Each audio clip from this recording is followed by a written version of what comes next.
All right, we're ready for our last step here, step 11. If we read the instructions on the procedure sheet, it says to bring a clean test tube to your teacher and inform them that you are doing the test for the ammonium ion. So basically you're going to bring me this test tube, and the line you'll give to me is the known test solution, step 11. That tells me that you're testing for ammonium. Now I'm going to be giving you the solution from a different bottle, just so we can keep track of what step 1 and step 11 are. But the solution is going to look the same. Just like in step 1 of the known, it's this yellowish-green solution. As we read the instructions, it says that to this 3 milliliter portion, which I've given you, you're going to add 4 milliliters of NaOH, sodium hydroxide. So 2 fingers width is 3 milliliters. I'm going to give a little bit more than 2 fingers width here of sodium hydroxide.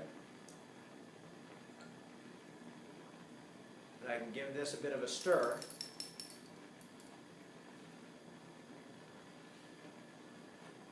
Now this is going to be going into a water bath.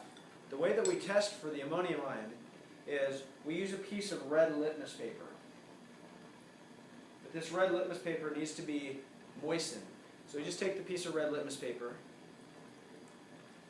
and run it under the sink and get it wet.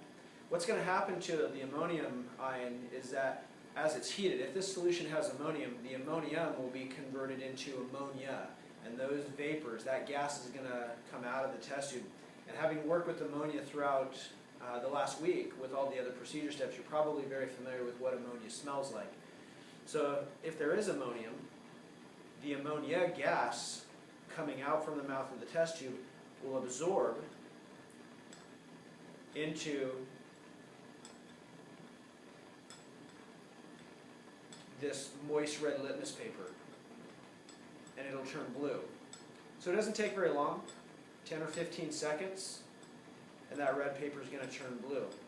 Now I'm going to go ahead and put that positive test result on a white piece of paper. Sometimes having a white background allows you to see color, the contrast a little bit better. Okay? That's a positive test result. Now also, because ammonium is being converted to ammonia, you might actually, if you have a clear nose and aren't sick, if you waft the vapors, you may be able to smell that there's ammonia being produced as well. It's not a guarantee. This is what we need to rely upon, this positive test result, but that's another way that you might check. I'm going to go ahead and take this test tube out. And I'm going to take a test tube, another one, clean and empty, and I'm going to get some water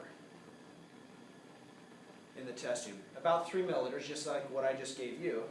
And I'm going to do the exact same thing I just did with my other test tube. I'm going to put some sodium hydroxide in, about 4 milliliters. Stir it up.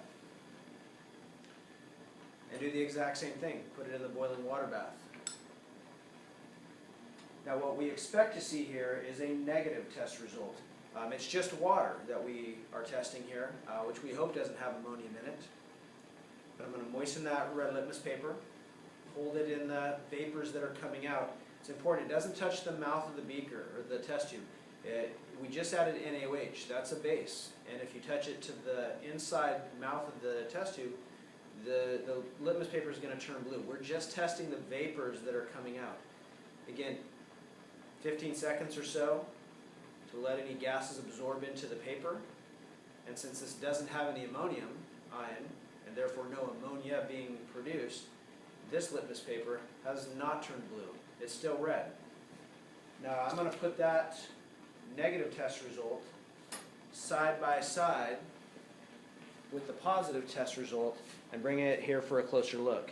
Here's the first one we did. There's the color change to blue. Positive test result, it does have ammonium. Here's our negative test result. This is the water, no ammonium, still red. So putting them side by side, we can definitely tell a difference between the two, and I would recommend that you do the same thing with your unknown. Check to see if it's different than water, so that means it does have ammonium, or if they were both still red, then that would mean just like water has no ammonium, your unknown doesn't have ammonium either. That's a good way to check. So at this point we're done. Congratulations on getting through all 10 steps of the procedure. I'm finished here showing you what you need to know for the known. At this point, we're done with everything. Any test tubes that we have that have solutions remaining in them can be discarded. Here's my step 5, not yet basic, still hanging around in case I ever messed up that I could have come back to. Don't need that anymore. Rinse that out. Same with the 2 solutions that I just tested for the ammonium ion in step 11, and pour those out. And as you start with your unknown, you want to make sure that you go ahead and wash out all your test tubes, get a good clean start, but you're ready to start your first unknown.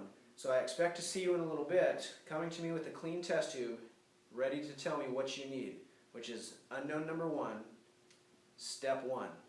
Good luck.